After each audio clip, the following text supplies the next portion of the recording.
just really excited to get started.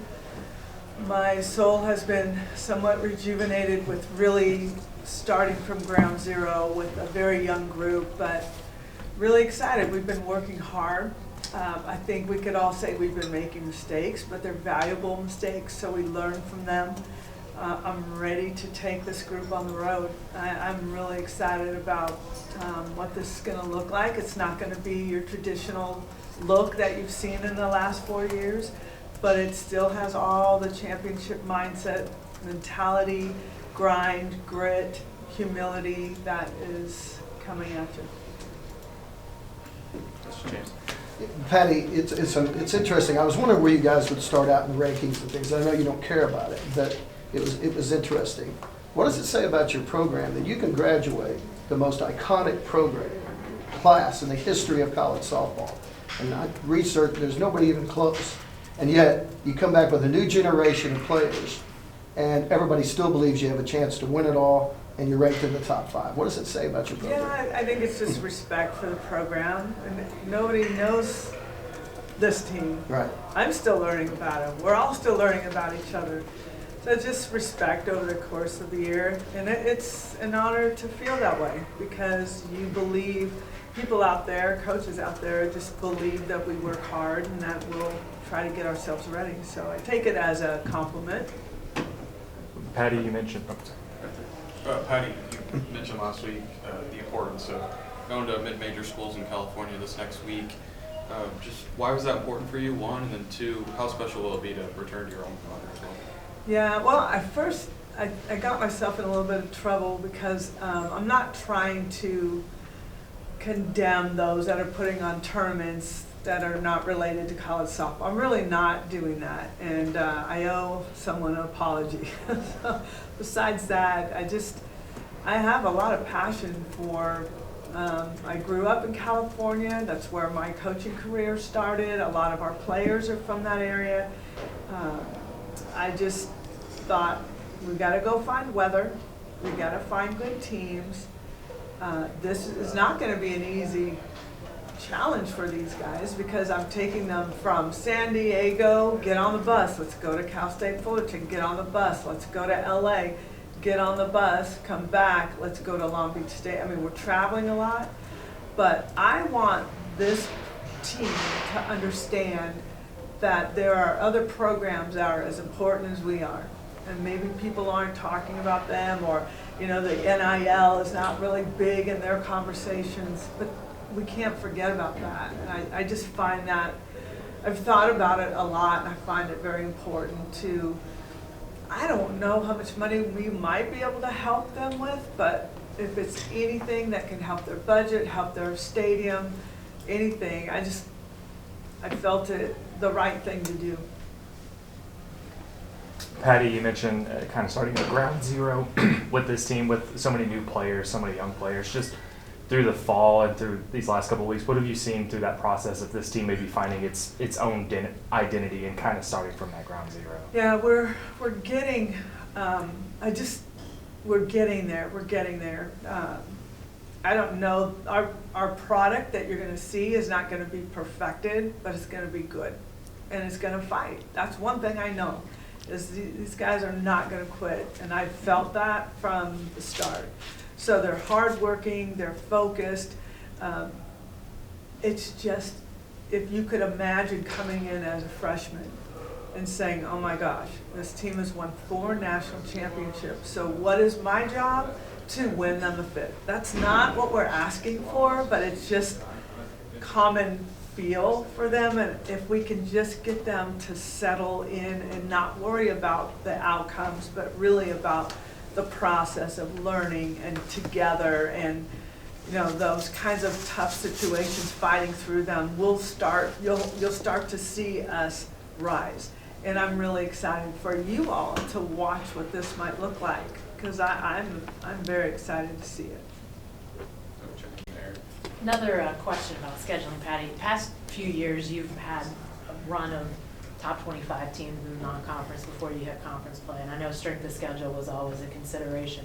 Obviously, the SEC strength of schedule is going to be pretty top-notch, but I'm curious about the balance of having a new team, relatively new team, non-conference, and sort of trying to figure out the balance between tough non-conference and, you know, knowing enough about the team before you get to SEC, but maybe not having that gauntlet of top 25 teams like you've had in the past. Yeah, I still feel like we've got a pretty nice challenge in front of us, so it is just getting our team prepared for the SEC because it is a gauntlet. But if I'm throwing gauntlets at them, then I don't want to walk into the SEC with our tail between our legs. Like, we didn't get done what we wanted to. We're still having a strong midweek with Oklahoma State.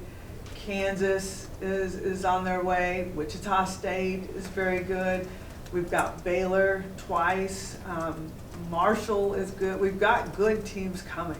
So I don't look at it as a weakness. I look at it as us building a foundation for when it's time. Kurt? This is for the players. I want to ask Ellie and Nelly, just taking over that leadership role after losing so many veterans last year, how big has that been for you personally? And then for Abigail, just can you talk a little bit about, as we get closer to the season, do you feel like the intensity's ramping up? Are you getting used to Coach Gasso's style even more now than you did in the fall? I can start. Stepping into this role, I think, like I said, we've had a lot of great advice from obviously TRA, Kenzie, and all the rest of the seniors that we had last year. So I feel like we got a good start, but we're still learning every day, and obviously this is a new team, so we're still figuring out our path and where we all fit into this equation of our team. Absolutely, I agree with Nelly, and just having what we had last year and being able to be under their wing and being prepared by them, it's made it a lot smoother transition into becoming more of a leadership role. But still, like Nelly said, we are still learning and we are still growing into that leadership role as well. For me personally, I know a lot of the newcomers, we're kind of getting used to Coach a little bit of how she coaches, but it's definitely day by day. You learn something new every day, so that's exciting. But just being able to be here and kind of learn from the best is really fun, and so the intent is there, and so just being able to be there every day and be excited for that. Patty, reclassifying is becoming more common across the board, but what was that process like with Sophia, and what can you realistically expect from her this season? She is quite behind, and I think she knows it. When you miss a complete fall, you're jumping in to a team that already has the system down, and so she's just trying to learn the system. The goal was to get her to be able to throw some BP against us, to get in with Coach Rocha, listen, learn, get strong in the weight room. That's what probably the biggest thing that we're looking for, is that she gains strength. If we had an emergency break the glass, bring in Sophia, that's the only way we would ever do it. But I do want to maintain her red shirt unless we absolutely need her. But I think it's great. I'm really excited about what her progress. She's going to be so ahead of her normal class that's coming in next year. I think she can lead them, guide them with her experience as well. Oh yeah, you mentioned the work every day. Where are you seeing kind of the biggest jumps from where you guys left off last fall when volleyball closed down to start back up in the practice as you ramp into the season next week? Probably our culture. I feel like we've definitely gained as a group a lot more just like information and things like that. I feel like we've been able to grow as a group on the field and off the field, and I think that's something that we were able to do throughout the winter break. And so that was definitely a jump from fall to spring.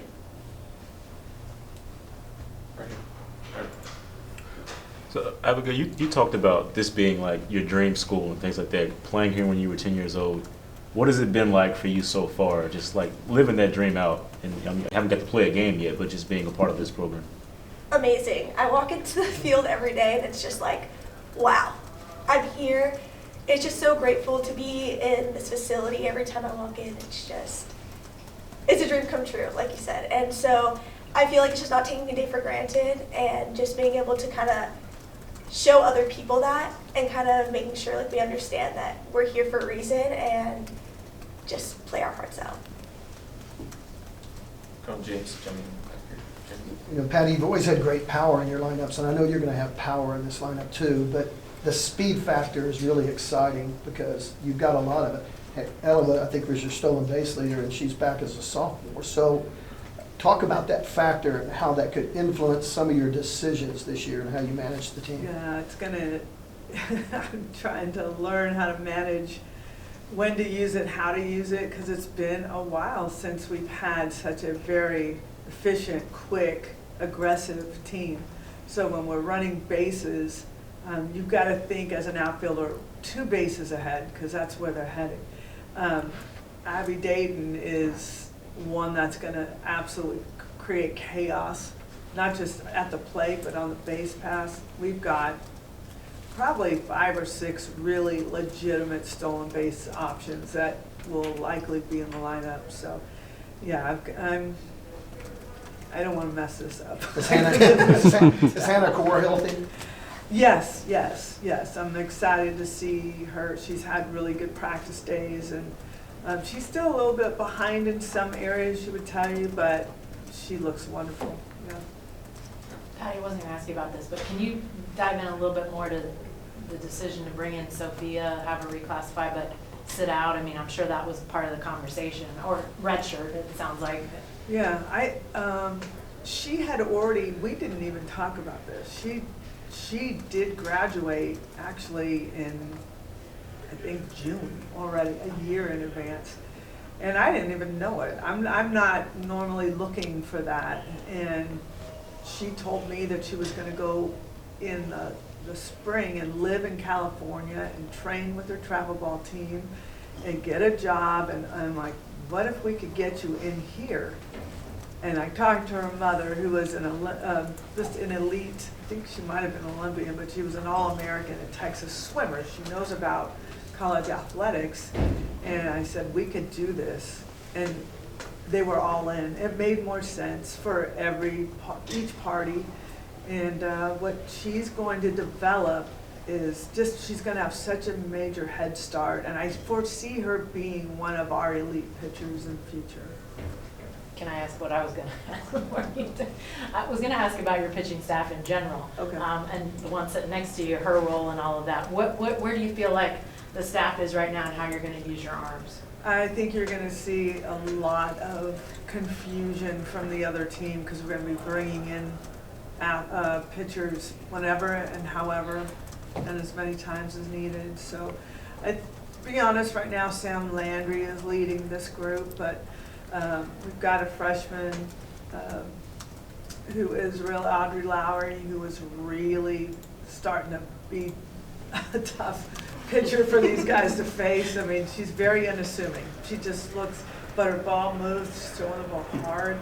Peyton Monticelli has improved tremendously. KD has the experience. She's doing her thing.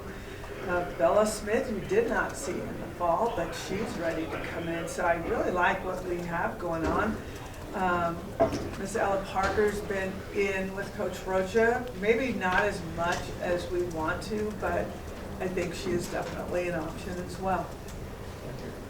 Yeah, I'd like to piggyback off of something that Abigail said. So from the outside looking in, you guys are 4-time defending champions. However, you've got a lot of new people. You got a lot of people that haven't been through it before. How critical is it that you have some people who still have that hunger and haven't been through it yet? And does that help the veterans stay focused? Yeah, I love that Abby Dayton is here, that Ilana Agbayani, and all of our incoming transfer athletes came here for a reason. And I know what the reason is, and I don't even need to ask them. They want to get trained hard, and they want to win a championship. And having them here, you can feel their energy.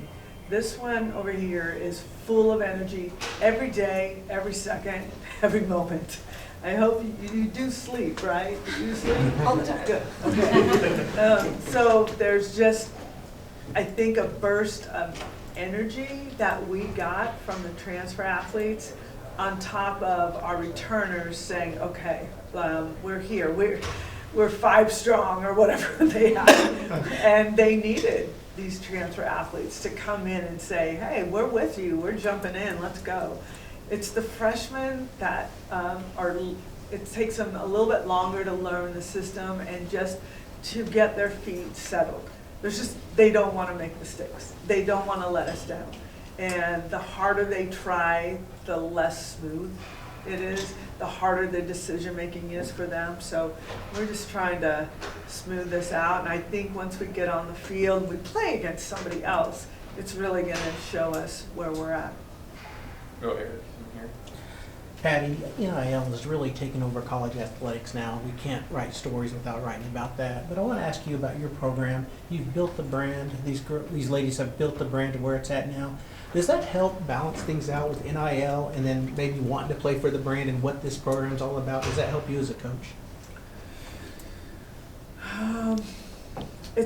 Some of them have their own agents, so they get a lot of things going on the side that I usually don't know about. But I'm going to be honest. I'm constantly, as far as I could go with what we can and cannot do, I'm always trying to help these athletes with raising money for NIL. And whatever it is I can legally do, I'm doing it because I want them to have a life when they leave here with a nice little bank account that has a nice little nest egg in there for whatever it is they choose. And I just keep thinking, and I've said this at our banquet, I think of Jocelyn Allo. And what she's doing now, she's doing well. But if she was a man, she'd be the first pick, I would expect, in the draft and make millions of dollars. So why would anyone look at women are not making millions of dollars, they're making hundreds of dollars. And there's a big difference. So why not help them? And at first my attitude was like, oh no, this is gonna get in the way. They know it can't get in the way. They know that. So as long as they're working hard, we're working, Jackie Livingston as well, we're working behind the scenes to try to set them up with whoever we can to where our boundaries allow. But a lot of things that they're doing, I really don't know much about. I don't even know if that answered You there? Yeah, right here. Good. I got one for Coach, one for Nelly. Coach, I imagine we'll be seeing a bunch of combinations in the field defensively through the non-conference, but you got all new faces behind the play. How's that come along with Isabella and Corey Riley and how they kind of progressed defensively since starting it? They're getting there for sure. What the hardest thing is to get them out vocally and really make decisions for us. You're just used to Kinsey Hansen absolutely taking control of the field, and you knew always where you were going, what you were doing. They're new, they're uncertain sometimes because they don't want to make mistakes, and it's just hard. I don't know if you've ever heard a coach say, good, make mistakes, because we've got to learn what you're not comfortable with. And if you're just real reserved in it, that I can't tell, none of us can tell. So they've really elevated. Now some of their calls maybe are not right, but that is how we learn. If they don't say it, we don't know. So I like what's going on back there. It's much more firm, and I feel really comfortable with it. And then Nelly, you're in an awkward spot of, not awkward necessarily, returner, but not having played last year. What's this last couple of weeks been like for you ramping into finally kind of get out there as the team goes next week? It's definitely a learning process. I've just been trying to take everything that I've learned from the team last year and kind of put it into this team this year, while also learning more about softball, the game in general, from coach, and just learning how this team works. But I feel like it's been very exciting. I mean, every day is a battle, every day is a challenge, and there's battles all over the field every day. But I just feel like it's very exciting, and I'm ready for whatever the season is going to throw at us. Good. Right here. Nelly, one of those James. Piggyback off of that. Just what was last season like for you, redshirting, going through rehab and everything like that? And how exciting is it to finally get back on the field? Yeah, like I said, a lot of learning. I've just been trying to to be a sponge and take in everything that I can, especially throughout the whole season, but more towards the end when we were in the World Series. That was just a great opportunity to be able to watch my team from the side and be able to cheer them on, but also understand the feeling of what it's like being there, and just try to take that feeling, remember it, put it in the back of my head, and just grind through what season is like now and how season will be through the rest of this year. Patty, you got so many new players. I'm kind of curious where everybody's at, or where you think they're going to be at when you start next week. Can you kind of run through what you're going to be doing? Come on, we got to talk some ball a little bit. You know what I mean? Well, you'll see these three in. Is that enough? You got 6 more spots. Right now, probably Abigail or Emmerling. Bella Emmerling will be behind the plate, likely. You'll see this one in the outfield. Sid Sanders, pretty confident there. Ailana Agbayani, shortstop is still a battle. Pick is in there. Someone that's really elevated every game is Maya Bland and Hannah Core. So there are battles still going on to the very end. Patty, to that end, with so many new faces and still looking for spots and stuff, just how much is the early season helpful in terms of finding out different combinations, different players that can go different places, and how much do you kind of approach the early season in terms of maybe trying out different things? Yeah, I definitely feel I'm going to be doing that. I think we have good opportunity to bring in like a second crew to come in, maybe to defensively in the outfield or defensively in the infield. We do have people that can come off the benches. Young Corey Hicks is a catcher that is still learning quite a bit, but she can take a swing and change a game in one swing.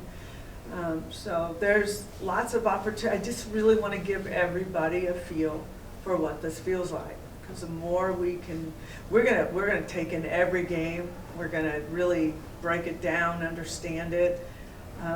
So I guess earlier the question led me to the early preseason is going to be probably the most important part of our season, because if we aren't ready going into the SEC, it's too late to try to get ready. Is there an exciting part of that, maybe just in terms of this early season before preparing for the SEC, just in terms of still figuring out this team and where everybody can be and where everybody can go? When the last 4 years, 2 weeks before the start of the season, I'm like, okay, we're ready, let's go. We can go now. We're good. This team, I feel like we're going to take it to the midnight hour before we get on that plane. Not literally, I can't do that, but I think we want it. I think we need it. But I can tell you that I just have a really, I don't want to say like a mom, but like a cool older sister that is watching her younger sister in college, and I'm going to be there just really, I'm fired up. I really am fired up. I am so excited because they've worked really hard, and we have shared a lot of things from the personal side, as well as sharing a lot of things on the field. And the way I know them right now, I'm not just coaching them, I am so rooting for them. I really, really am. It's just a different feel, and I'm really excited. Abby, I'm wondering your background, being from Norco, obviously Kenzie's high school as well, Batbusters, so many Batbusters on this team. What's it been like to transition into a program that probably feels somewhat similar to things that you've felt before? What's that been like from your perspective? It's still definitely challenging. Just being able to learn every day from Coach, it's definitely a different perspective than what I have been through in the past. But I have been through that kind of thing with my travel ball coach. And so just being able to be with like Batbusters and even hear Nelly, you know. It's just so fun to learn from them, and it's just a competitive atmosphere, kind of how Coach said with the outfield, we're always competing. So just being around competitive players, and it's just been fun. You obviously came from a competitive program, a college program. What's been the toughest transition, though, coming into OU for you? That's a hard one. I feel probably just going to practice every day and knowing you're going to learn something different. I feel that you always think that you know everything, but there's always days where you're like, wow, I don't know how to throw today. So I just feel like understanding even the little things you can always get better at, and there's just always tweaks and things that you don't think that could be tweaked. And so just kind of being able to have an open mind going into practice and understanding that they might change something here or here because it's going to help you in the long run. Yeah. James in back here. James. This is a two-part. Ella, you're such a unique player because you can run and you're a power hitter. How's your game growing up in your second year? Do you set goals, or what do you think you're going to be doing this year as a player? Honestly, I'm doing whatever it takes to help out my team. I think being able to learn from JT and all the coaches have been really helpful, and just finding different ways to elevate my game. So just being able to do whatever it takes to pass a bat, do anything to help out my team. And Patty, we got to do this at least once. You know, it's always fun to talk We batting just did- lineups with we you. just did No, that. we haven't talked lineups. No. Do you have a number 9 hitter No. that like Riley Boone? No. Huh? I'm not ready for that. I really am not ready for that. I gave you Well, you really names, but I can't put them in order yet. I don't even want to try. Okay. Not yet. Ella, you just talked about it just a little bit here, but I mean, last year it was all about your thought process to play, things like that you were really working on. What did you take into work on in this off season, in this period, to try to get better for this season? Honestly, I kept the same thing, and just knowing that doing like I just said, just doing whatever it takes to get better for the team, and just being all in for my team has really helped me focus more on what I need to work on, all in regards to all of softball, but just doing the little things, staying in, being the first one at the field and the last one, just doing little things to help better the team. Patty, we know how much of a grind it is for you to try to get the type of schedule you want. I was wondering, with the non-conference and with Love's Field, did that make it easier? Were there some teams that wanted to come to Norman to just experience what that's like? I think so, yeah. And we try to make it. We really try to take care of teams that come here financially, as well as just giving them a great experience at Love. So I think it's very challenging. Maybe not the big name you're looking for, but they're all waiting for us eventually. So this is just, it's going to be still a challenge. We have to go into the early part of our season and really come to a conclusion we're ready. And that's really important for us to enter the SEC. We got to be ready for that. Here, Patty, you were concerned, I don't know if that's the right verb or not, but concerned in the fall about leadership. You obviously not only had a very talented senior class at left, but a very big personality senior class at left. What have you seen in terms of who's stepping forward and how that void gets filled? Because that's a whole other part of things. Yeah, I just went directly to those returners. So these two are in a captain pool along with Pick. Hannah Core has some really good insight. Sydney Anders as well. I just need a little bit of senior leadership, and she's the only one we have. So as a return, so those 5 I reach out to. We get together, we talk. I try to get the vibe of what's going on. But the one thing that has been really cool, and I'm not going to get too far into it, but we've really gotten deep into the souls of some of our athletes and trying to cleanse whatever might be holding them back. And man, there's a lot going on. And it's a good thing because it's going on with all athletes or non-athletes this age deal with a lot of things we don't know about. And what I love about them is they were brave enough to tell their stories. which made us a closer team, which made me understand who they were. And those are things that haven't really happened in the past. So that's why I hope they feel the same, but I feel like we're stepping in more as arm in arm because we know the struggles. I've shared some of mine.